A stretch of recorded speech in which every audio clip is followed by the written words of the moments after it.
lá no livro de João, no capítulo 3, João 3,16.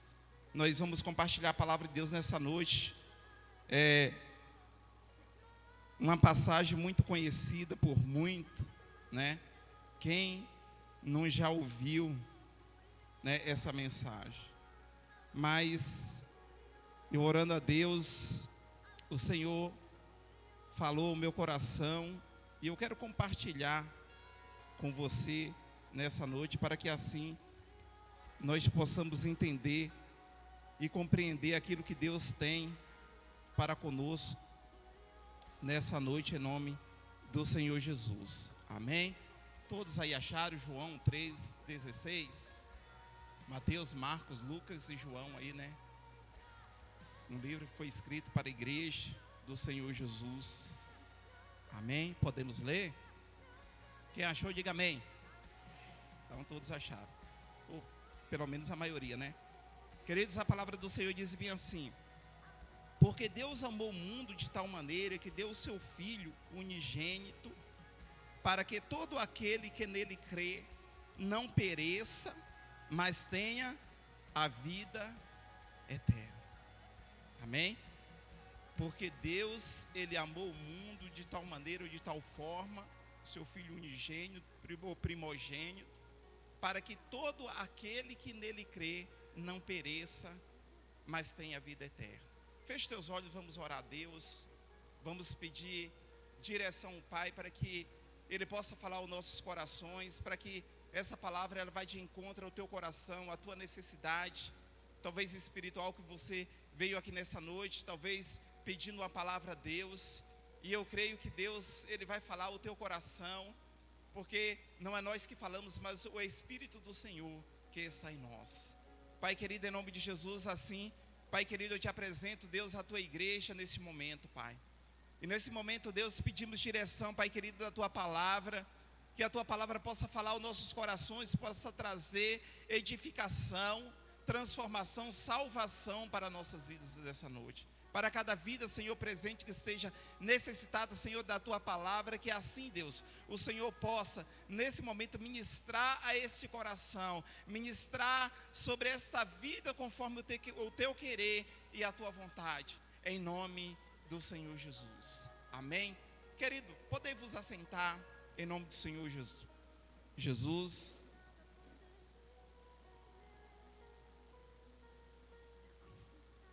Queridos, eu digo a você, quando eu me converti, era novo no Evangelho, e quando eu comecei a ler Mateus, Marcos e João, quando todo novo convertido, ele pega logo o Novo Testamento e começa a ler todo, para compreender qual é o plano de salvação de Deus para o homem. Então, eu me apaixonei muito com esse versículo, até um dos versículos que eu gosto muito de ler, esse é um deles. Por quê?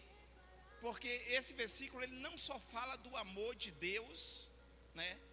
Mas também ele fala da salvação, ou seja, do meio ao qual Deus, ele criou, ou ele fez, ele provou ali, o seu amor para com o mundo, ou seja, Cosmo fala de mundo, de universo. Então Deus, ele não fez a acepção de pessoas, mas ele estendeu o seu plano de salvação para todos, aquele que nele crê, para aqueles que no Senhor têm essa confiança no seu coração, essa determinação, né, no seu coração, daquilo que Deus, ele pode fazer na sua vida.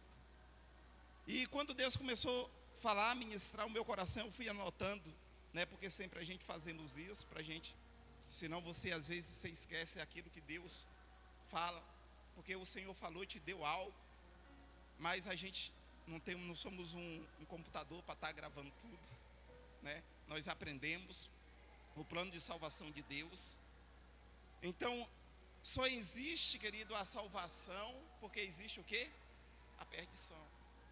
Senão não precisaria Jesus, ele vinha ao mundo para salvar o homem, né? Para salvar o perdido. Só existe a salvação porque existe a perdição. Senão não precisava, o próprio Jesus, Ele disse na sua palavra, lá em Lucas 19, no versículo 10, ele disse que ele veio buscar, né, e salvar aqueles que se havia perdido. Então, o propósito de Deus para a vida do homem é esse, é salvar o homem da perdição, do seu pecado.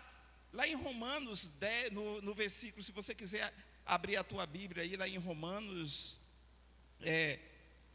2:10, e nós vamos ler também o 23, e você vai entender, né, aquilo que Deus ele está falando ali para o homem. Ele diz bem assim, ó, lá no versículo 10: mas a glória e honra e paz a qualquer que pratica o bem, primeiramente de um judeu e também do grego. Ou seja, independente do judeu, o grego era pessoas que não eram da descendência de Israel, vamos dizer, os gentios como nós.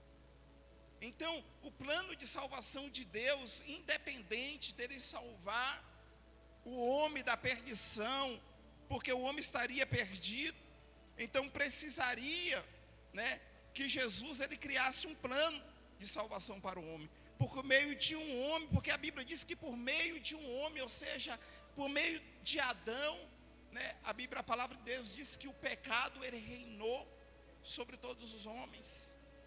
Para a gente entender um pouco isso, nós vamos lá em Gênesis 3,15, né? Se você também quiser abrir a tua Bíblia lá em Gênesis 3,15, você vai entender qual é o plano de salvação de Deus para o homem, e por que o plano de salvação foi estabelecido por causa do pecado de Adão, porque o nosso primeiro pai na fé, ele pecou, então precisou-se que Jesus, ele criasse um plano de salvação para o homem, porque ele disse bem assim lá em Gênesis 3,15: e porém inimizade entre ti e a mulher, entre a sua descendência e o seu descendente, este te ferirás o calcanhar, e tu lhe ferirás, ele diz bem assim: porém inimizade entre ti e a mulher, entre a tua descendência e o seu descendente, este te ferirá a cabeça, e tu lhe ferirás o calcanhar.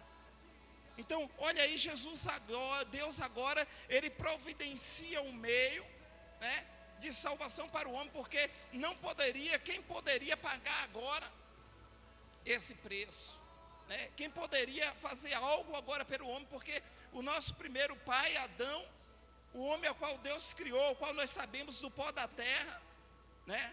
E Deus formou ali o homem. E antes disso, mais atrás ali no versículo, quando você vê da criação, a formação da criação, quando Deus, ele diz, né, começa a profetizar que haja terra e houve terra, que haja luzeiros, tal, separação entre dias e noite e tal, e assim Deus fez, né? Mas teve um momento ali, queridos, que quando Adão pecou, tudo que foi feito, ou seja, que foi formado do pó da terra, também se contaminou com o pecado de Adão. Então precisaria que Adão voltasse à sua naturalidade, precisava que Adão voltasse à sua essência de pureza e de santidade, porque 3 pessoas eram semelhantes a Cristo: Adão, Deus e o Senhor Jesus. Essas 3 pessoas antes do pecado. Mas quando o pecado veio, precisou-se que Deus criar agora esse plano, para de alguma forma tentar resgatar o homem de volta para si.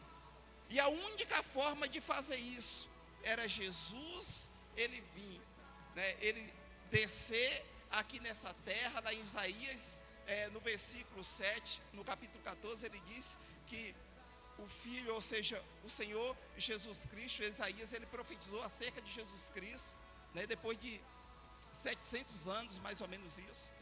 Ele profetizou que o Emanuel, Jesus, o Filho do Senhor, quer dizer, Deus conosco, ele viria lá. Se você quiser dar uma olhada lá em Isaías, no capítulo 22, no verso 7,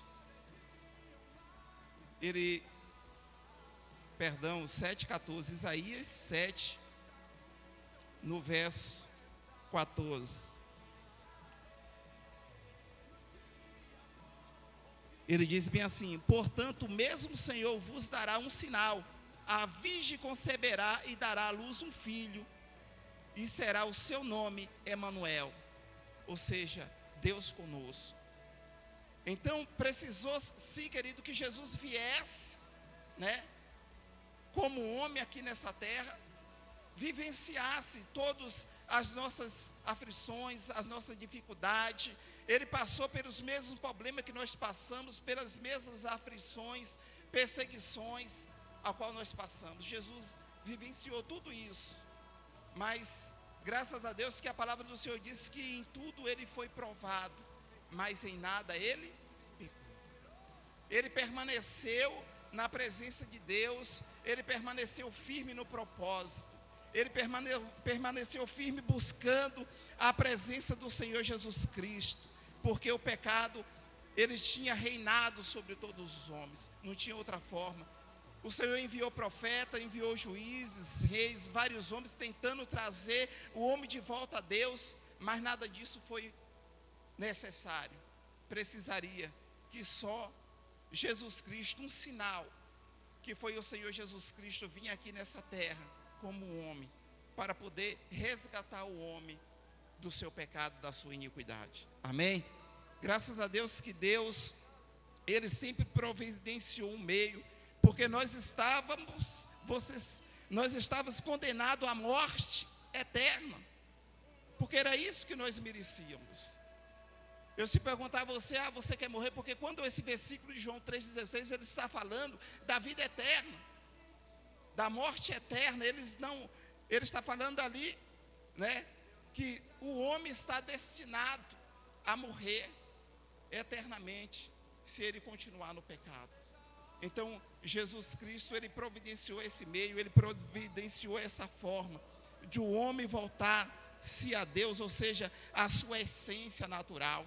Você vê que quando você tira uma árvore, eu falei isso aqui de manhã, que quando você, dando esse exemplo, que quando você tira um peixe da água, vocês aí que são pescadores, você lança um anzol, pegou um peixe, você tira da água, há pouco tempo ele morre, porque ele saiu da sua naturalidade, da sua essência.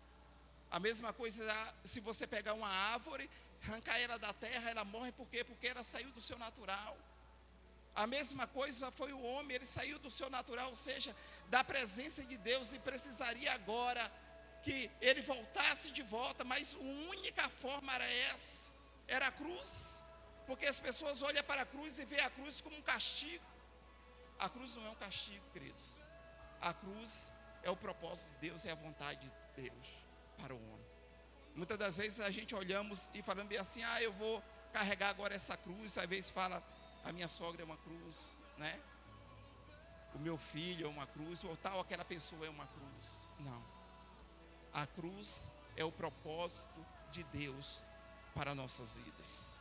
A cruz é o propósito de Deus para a vida do homem, porque foi através da cruz de Jesus, naquele momento, quando ele foi ali no Getsemane, que ele chegou ali, e estava ali um ladrão à sua direita e outro à sua esquerda. O que estava à sua esquerda começou a blasfemar, olha, se tu és filho de Deus, desce-te dessa cruz, e começou a fazer uma certa zombaria ali, mesmo estando em condenação de morte. Mas do outro lado estava representando o outro homem, que iria alcançar a salvação. E ele olha para o Senhor Jesus e fala, Senhor, lembre-se de mim, quando estiveres no paraíso do teu reino. Querido, e naquele momento o Senhor Jesus, ele olha para aquele homem e disse, olha, hoje mesmo você estará comigo no paraíso. Por quê? Porque aquele homem, mesmo estando numa situação de morte, mesmo estando em uma condenação de morte, mas ele reconheceu nos seus últimos minutos da sua vida o propósito de Deus. Ele entendeu o propósito de salvação, e naquele momento ele se rendeu a Jesus, porque qual é a sua recompensa como pecador? É a morte eterna. Ninguém quer morrer nessa vida, porque isso Paulo nos fala sobre a importância de vivermos em espírito, lá em Gálatas 5,16, se você quiser abrir a tua Bíblia aí, você pode abrir lá em Gálatas 5,16, quando a palavra de Deus, ele está falando para que nós possamos andar a vida pelo Espírito, andar em Espírito. Ele diz assim, digo porém, andai no espírito, e não satisfazeis a concupiscência da carne, pois a carne deseja o que é contrário ao espírito, e o espírito o que é contrário à carne. Este opõe-se um ao outro, para que não façais o que quereis. Mas sois guiado pelo espírito, e estáis debaixo da lei, e não estáis debaixo da lei. A obra da carne são conhecida, a qual são prostituição, impureza, lascívia, idolatria, feitiçaria, porfia, ciúmes, ira, peleja, dissensões e facções, inveja, bebedice, orgias e coisas semelhantes a estas, acerca das quais vos declaro, como já antes vos preveni, que os que cometem tais coisas não herdarão o reino de Deus. Queridos, Paulo ele fala aqui com uma convicção tão grande, ele declara que tais pessoas que cometem tais coisas não herdarão o reino de Deus. E eu quero te dizer uma coisa, ele ainda diz lá em Colossenses 3, ainda, Paulo advertindo a igreja de Colossenses, ele diz assim, portanto, irmão, buscais as coisas que são de cima, onde Cristo está à direita de Deus. Ele diz, vai pensar nas coisas de cima e não a que são aqui da terra, porque já estáis mortos. Ele está dizendo isso para a igreja do Senhor Jesus. Queridos, eu quero te dizer uma coisa, enquanto nós vivemos aqui nessa terra, nós estamos correndo risco muito grande, muitas pessoas de perder a sua salvação, porque muitas das vezes ela está na igreja há um determinado tempo, há 10, 20, 30 anos, e ela está vivendo um momento de acomodismo muito grande na sua fé, que ela acha que é normal, só simplesmente dela vir para a igreja, e vir aqui adorar a Deus, voltar de volta para a sua casa, e viver aquele ciclo vicioso, e ela acha que isso é o suficiente, mas não é. Precisamos viver uma vida com Deus todo o tempo, precisamos viver uma vida na presença de Deus. Tanto lá em Mateus 6, ele dizia assim, mas buscais em primeiro o rei de Deus, e ele diz o quê? E a sua justiça. E ele diz que as demais coisas vos serão acrescentadas. E nós damos um salto lá na frente, nós vamos para as demais coisas. Porque nós queremos aquilo que nos agrada. Eu quero um carro, eu quero uma casa, eu quero isso, eu quero aquilo. E nós esquecemos de buscar a justiça de Deus. Nós não levamos ao pé da letra o que a palavra de Deus está falando. Ela está dizendo em primeiro o reino. Eu não posso substituir o reino de Deus por nada. Eu não posso substituir a presença de Deus por nada em minha vida. Eu preciso viver uma vida plena, procurar buscar a cada dia a presença de Deus e viver a presença de Deus no meu cotidiano. Todos os momentos eu preciso viver uma vida em santidade com Deus, uma vida na presença de Deus. Para isso, queridos, nós precisamos, por isso que a palavra do Senhor diz, para que nós oramos sem cessar. Porque todo dia, eu falo para Deus, todo dia quando eu levanto, eu falo, Senhor, me dê força para que eu possa vencer mais esse dia. Senhor, me dê sabedoria, me dê ânimo. Porque nós encontramos durante o dia a dia, tanta dificuldade, tantas barreiras, que muitas das vezes nós até pecamos, porque não vigiamos, porque não procuramos viver, priorizar. Eu sempre digo uma coisa, querido, quem tem tempo para ocupar a sua vida na presença de Deus, ela não tem lugar para o pecado na sua vida. Isso é certo. Se você é uma pessoa que se ocupa na presença de Deus, se você é uma pessoa que se dedica na leitura da palavra de Deus, que preenche o seu tempo com a palavra de Deus, você não vai ter tempo para os argumentos de Satanás na sua vida. Você não vai ter argumento para o pecado, você não vai ter brecha para que o inimigo ele venha lançar algo sobre a sua vida. Porque lembre-se de uma coisa, que o preço do pecado é a morte. Lá em Apocalipse 21, no verso 8, a palavra nos diz que todos aqueles, queridos, vamos ler lá, para que você possa, Apocalipse, já o último livro aí da Bíblia, no 21, no verso 8, ele diz bem assim, Mas quanto aos medrosos e aos incrédulos, e aos abomináveis, e aos homicidas, e aos adúlteros, e aos feiticeiros, e aos idólatras, e a todos os mentirosos, a sua parte será no lago, que arde como fogo e enxofre, que é a segunda morte. Querido, esse é o preço do pecado. Mas se eu dizer para você, você quer morrer? Ninguém quer morrer, eu também não quero morrer. Eu quero viver a presença de Deus na minha vida. Porque essa morte é eterna, é o dom da segunda morte. Essa morte é eterna, ela não tem mais livramento. Enquanto você estar aqui, eu não estou falando de uma morte física, que é a separação do corpo da alma, não. Quando o médico faz o diagnóstico dele e define morte, que aquela pessoa está morta, não tem mais sinal vital de vida sobre a sua vida. Eu não estou falando dessa morte. Eu estou falando de uma morte eterna, de uma morte que vai separar o homem de Deus eternamente. Porque lá em Romanos, lá no capítulo 6, 23, ele diz bem assim, Romanos 6, 23, ele diz bem assim: pois o salário do pecado é a morte, mas o dom gratuito de Deus é a vida eterna em Cristo Jesus nosso Senhor. Porque o salário do pecado é o quê? A morte. Mas o dom gratuito de Deus é a vida eterna, por Cristo Jesus nosso Senhor. Só através de Cristo, queridos, isso é a única forma de escapar do pecado, da condenação eterna. Só através de Jesus Cristo, não tem outro jeito.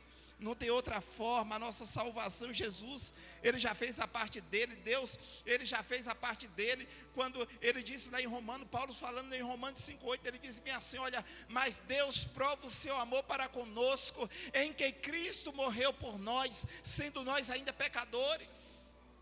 Ele sabia que a minha condição de pecador, que muitos iam morrer no pecado, mas mesmo assim ele deu uma oportunidade ao homem, porque se o homem em algum momento da sua vida, ele ouvisse a palavra de Deus, a palavra de salvação, e ele entregasse a sua vida a Deus, para essa pessoa assim, porque a Bíblia diz que é para aquele que crê, que a salvação é para aquele que crê, meu irmão. Então vale a pena você permanecer na presença de Deus, através do plano de salvação de Deus. Eu já li aqui, a cruz não é, como eu já tinha dito, não é, queridos, um castigo, mas nós precisamos reconhecer os benefícios da cruz de Cristo. Nós precisamos reconhecer aquilo que Deus fez por nós. O que Paulo estava tentando dizer para a igreja: olha, Deus, ele provou o seu amor para conosco, porque Jesus morreu por nós, sendo nós ainda pecadores, mas precisa-se que você esteja na presença de Deus. E muitos hoje nós pregamos, esse dia eu estava falando para um colega de trabalho,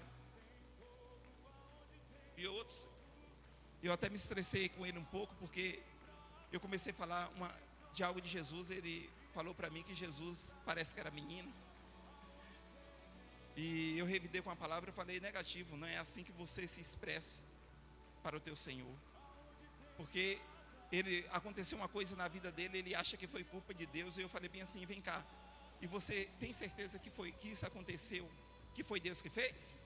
Aí ele ficou pensativo, ele falou: você tem razão, porque nem tudo que acontece na nossa vida é Deus, e nem tudo que acontece na nossa vida também é o diabo.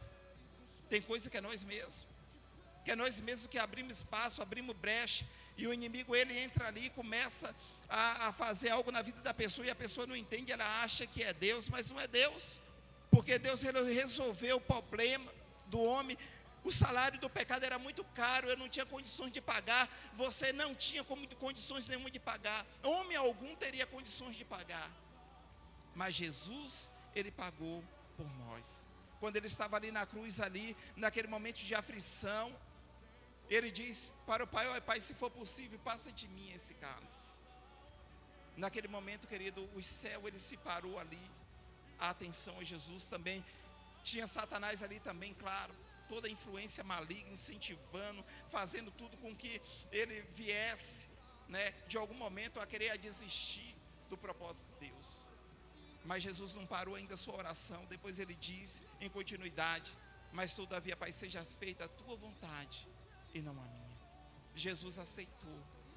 Ele aceitou naquele momento. Estava difícil, não estava fácil, mas naquele momento ele aguentou, ele suportou as nossas aflições, os nossos pecados. Ele levou sobre si as nossas iniquidades, o pecado que era meu, a maldição que era minha, que era a sua, ele levou por nós. Agora, querido, nós temos o direito de sermos salvos. Nós temos a oportunidade de ser salvo. Mas você não sabe, ninguém sabe qual é o dia e nem a hora em que virá o nosso Senhor Jesus. Quando ele esteve aqui na terra, ele deixou bem claro: olha, não saber nem o dia e nem a hora em que virá o nosso Senhor. Talvez ele deixe algumas evidências, talvez à noite, né? Ou por um dia talvez frio ou chuvoso. Mas você não sabe qual momento. O Filho do Homem sabe, ninguém sabe, a não ser unicamente o Pai. Mas ele disse que será com um piscar de olhos, ou é muito rápido, querido, piscar de olho, a velocidade da luz é muito rápido. Você não espere, talvez não dê tempo, porque muitas pessoas estão vivendo a sua vida da sua forma, do seu jeito, né? Ela quer viver uma vida na igreja, como as pessoas dizem um ditado aí, o crente Raimundo, um pé na igreja, um pé no mundo. Tem momento que ela está na igreja, mas tem momento que ela está no mundo. Tem momento que ela está bem com Deus, mas tem momento que ela está mal, ela não consegue se firmar, né? E não leva a palavra de Deus a sério. Eu estou falando para dentro da igreja e fora da igreja. Nós pregamos, anunciamos e falamos da palavra de Deus, e ninguém dá crédito. Lá em Mateus, queridos, 24, no verso 36, ele diz assim: portanto, assim como foi nos dias de Noé, assim também será a vinda do Filho do Homem. Querido, hoje muitos comem, casam, dão-se em casamento, até um dia que o dilúvio veio sobre a terra, mas foram os advertidos que ia haver um dilúvio. Mas algo que era desconhecido ao seu conhecimento, porque naquela época não haveria chuva, era sempre um orvalho que vinha e regava a terra. Não havia um dilúvio, eles não sabiam o que era isso. Para eles era algo que eles desconhecido para o seu conhecimento. Então eles zombavam. Isso criou-se motivo de zombaria perante o Senhor. E eles talvez diziam entre si: olha, nós vamos morrer, talvez é de sol. O sol como está brilhando, não vimos nada de chuva, de água, de nada. Mas logo a palavra de Deus diz que começa a vir a chuva, começa a vir aquele dilúvio. E agora eles vieram crer, eles vieram acreditar daquilo que Noé estava falando era verdade. Mas aí era tarde demais. O tempo de salvação já tinha se terminado naquela época. E ele disse que assim como foi nos dias de Noé, será também a vinda do Filho do Homem. Querido, no momento que você pensar: eu estou em paz, eu estou em segurança, no momento que você achar que está tudo tranquilo, que está tudo sossegado, cuidado, que Jesus ele pode voltar a qualquer momento, nós não sabemos. Nós vemos os sinais do tempo, aquilo que Deus está falando, através da sua palavra. E nós vimos o acontecimento que está acontecendo com o mundo. A palavra de Deus está se cumprindo. Nós estamos falando de Jesus, que Jesus vai voltar, porque a questão não é só se Jesus voltar, é se você morrer sem Jesus. Amados, eu estava um dia conversando com um colega e evangelizando a ele, ainda quando eu morava na Bahia. Eu estava passando e Deus tocou no meu coração para que eu fosse falar do evangelho para ele. Voltei e comecei a evangelizar e falar do amor de Deus para ele. Foi Deus que mandou mesmo, porque eu estava orando e Deus começou a me mostrar ele. Eu vi o rosto dele quando eu começava a orar. Deus mandou que eu orasse por ele. Eu comecei a orar por ele e comecei a perguntar a Deus. Quando eu viro a esquina da minha casa, sentido da igreja, ele estava na esquina de uma rua lá. Aí eu parei e comecei a conversar com ele e evangelizar ele. Ele começou a ficar quebrantado. E eu falei: olha, Deus tem um plano na tua vida. Deus, ele quer te salvar. Eu não quero que você vá para a igreja, não. Eu quero que você vá para Jesus, que você assuma um compromisso com Jesus, porque só Ele pode te dar a salvação. E comecei a evangelizar ele. E falei também de um jovem que era colega nosso, que tinha morrido de tiros. Tomou muitos tiros, porque ele fazia coisas erradas, droga, tudo. E aí eu falei para ele, ele olhou para mim, ele falou, o cara vacilou, morreu porque ele deu bobeira, foi vacilando. Eu falei, não, filho, ele morreu porque ele deu brecha e Satanás tinha domínio sobre a sua vida. E pode acontecer a mesma coisa com você. E ele disse, que nada, eu marquei no sábado para ir para a igreja pegar ele. E quando eu fui lá pegar ele, eu só vi a notícia que ele tinha tomado um tiro bem no meio da testa e tinha morrido. Queridos, Jesus voltou para aquela pessoa.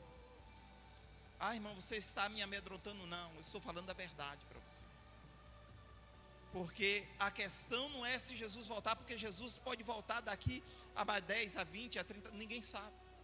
Nem eu sei, ninguém sabe, você não sabe. Só Deus sabe. Mas eu quero te dizer uma coisa, esteja na presença de Deus. Porque se Jesus voltar, você vai ter a tua salvação. Eu estou falando de presença de Deus, eu não estou falando de estar na igreja, só vir à igreja não, de assumir um compromisso com Cristo, de assumir uma aliança com Cristo, de viver uma vida com Deus, na presença de Deus. Porque muitas pessoas, se acham incapazes de vir para a igreja e suportar, queridos. Eu tinha um medo muito grande quando me falava, eu vou para a igreja, eu não ia para a igreja porque eu tinha medo de vir para a igreja e não permanecer. Era muito novo, tinha terminado de fazer 19 anos, ainda jovem. E eu gostava de sair com meus amigos para festa, para um monte de lugar. E eu pensava nisso, isso pesava. Eu falava, mas agora eu não posso fazer mais nada do que eu gosto de fazer. A palavra do Senhor diz, olha, aquele que quer vir após mim, negue a si mesmo, tome a sua cruz e siga-me. Queridos, é renúncia. Você tem que renunciar à presença de Deus, você tem que renunciar ao mundo, você tem que renunciar. A palavra do Senhor diz que aquele que ama o mundo, que ama os prazeres do mundo, o amor de Deus não pode estar nele, a presença de Deus não pode estar nele. E se você não tiver a presença de Deus, se você não tiver a presença de Deus na sua vida, você está correndo o risco de perder a tua salvação. De perder a tua salvação. E talvez você fique dizendo no seu coração, irmão, mas o que é que eu faço? O que é que eu posso fazer para mim ser salvo? O que é que eu posso fazer para ter um encontro com Jesus? Porque eu entendi que Jesus, ele morreu por mim. Eu entendi que o homem pecou e o homem estava debaixo de condenação, de maldição do pecado. Por causa do pecado de Adão, todos nós pecamos, sim. E todos nós nos tornamos pecadores, a qual eu sou um deles também. Mas, queridos, a palavra do Senhor diz lá em Romanos 10, no verso 9: se com tua boca confessares ao Senhor Jesus, e em teu coração creres que Deus o ressuscitou de dentre os mortos, serás salvo. Ele diz que com o coração se crê para a justiça, mas com a boca se faz confissão para a salvação. É preciso viver uma vida, é preciso você fazer essa aliança com Deus, é preciso você colocar a tua vida diante de Deus, é preciso, querido, você se entregar a Deus por completo, não por metade, mas você se entregar a Deus, a tua vida, ao Senhor, todos os momentos da sua vida. Como eu sempre digo, eu falei, olha, desde o momento que eu levanto, eu falo a Deus, Senhor, quando eu chego em casa que eu vou orar, que eu tiro meu momento ali, de oração a Deus, eu digo para Deus, Senhor, me faz lembrar de tudo que eu pequei. Me faz lembrar onde eu caí, aonde eu vacilei, talvez em palavras ou em pensamentos. Aonde foi que eu vacilei? Eu preciso me corrigir, me policiar a todo momento, queridos. Porque se nós corrigimos a nós mesmos, ninguém entende, sabe das coisas de Deus, a não ser do Espírito, a não ser o Espírito de Deus. E ninguém sabe das coisas do homem, a não ser o Espírito que no homem está. Você sabe a tua condição hoje como pecador diante de Deus. Você sabe aonde é a tua fraqueza. Você sabe aonde você tem caído, aonde você tem, onde você é limitado. Então você tem que buscar a Deus e vigiar todo o tempo. Porque senão a palavra mandava nós só orarmos, não. Ele diz na sua palavra para nós vigiarmos e orarmos para não cair em tentação. Porque o diabo, o nosso adversário, querido, ele ainda faz o nosso acusador. Ele está ao nosso derredor todo o tempo, procurando a quem possa destruir, a quem possa matar, a quem possa tragar. Nós precisamos viver uma vida plena na presença de Deus, na sua palavra. Nós precisamos viver uma vida conforme a palavra de Deus, para que assim nós possamos prosseguir diante dele. Talvez você diga: irmão, mas o que é que eu preciso fazer para alcançar a minha salvação? Eu quero te dizer uma coisa, queridos. A primeira coisa que nós temos que fazer é nos arrepender dos nossos pecados. Nos arrepender do nosso pecado é o primeiro passo. Precisamos nos arrepender dos nossos pecados. A palavra diz bem assim, lá em 1 João 5, no verso 12, já, lá no finalzinho, já atrás de Apocalipse, lá você vai ver. João 5,12. Se você quiser abrir a tua Bíblia aí, ele diz bem assim: quem tem o Filho tem a vida, e quem não tem o Filho de Deus não tem a vida. Essas coisas vos escrevi, para que saibais que tendes a vida eterna, a vós que credes no nome do Filho de Deus. Essas coisas eu vos escrevi, a vós que credes no nome do Filho de Deus. Queridos, tudo que está escrito na palavra, todo momento a palavra está nos advertindo de como ter uma vida na presença de Deus. Sabemos que Deus é e que o mundo inteiro já está no maligno. O mundo inteiro. Mas eu quero te dizer uma coisa: Jesus Cristo, nessa noite, se você abrir o teu coração e aceitar, segundo o primeiro eu disse que é reconhecer o seu pecado, né? Que você é um pecador. E se você aceitar a Cristo como Senhor e Salvador da tua vida, nós precisamos exercitar também a nossa fé, porque a Bíblia fala que a salvação não é por meio das obras, mas é por meio de quê? Da nossa fé. Nós precisamos, queridos, exercitar a nossa fé. De que forma? Buscando a Deus. O irmão Tiago, ele disse lá, em Tiago ele diz assim, olha: chegai-vos, pois, a Deus, resistir, o quê? Ao diabo, e ele fugirá de vós. Tem que haver uma resistência da nossa parte. Tem pessoas que ela está vivendo um momento difícil da sua vida, mas ela não faz nada. Ela não procura resistir, ela não procura viver na presença de Deus, porque a única forma do diabo ele se afastar de você é você se aproximando de Deus, é se aproximando da palavra de Deus, é estar todo o tempo buscando a presença de Deus na sua vida, porque essa é a forma. Você já confessou, você vai confessar Jesus Cristo, você já vai fazer a confissão em público, como a palavra do Senhor está dizendo, que é aquele que confessar, né? Você vai exercer a sua fé, porque a salvação não é pelas obras, é pela fé, queridos, porque é o único meio. Jesus é o autor da nossa fé, só através dele podemos alcançar a nossa salvação. A minha e a tua salvação, ela depende de estarmos com a vida na presença de Deus. Depende de você viver uma vida em santidade, de você viver uma vida de amor na presença de Deus, buscando, como eu já disse lá no primeiro versículo que nós lemos, que Deus, ele amou a você de uma tal forma, que ele deu o único filho que ele tinha para morrer por você na cruz, para que através do seu sacrifício único, você pudesse ter a salvação eterna. Amém?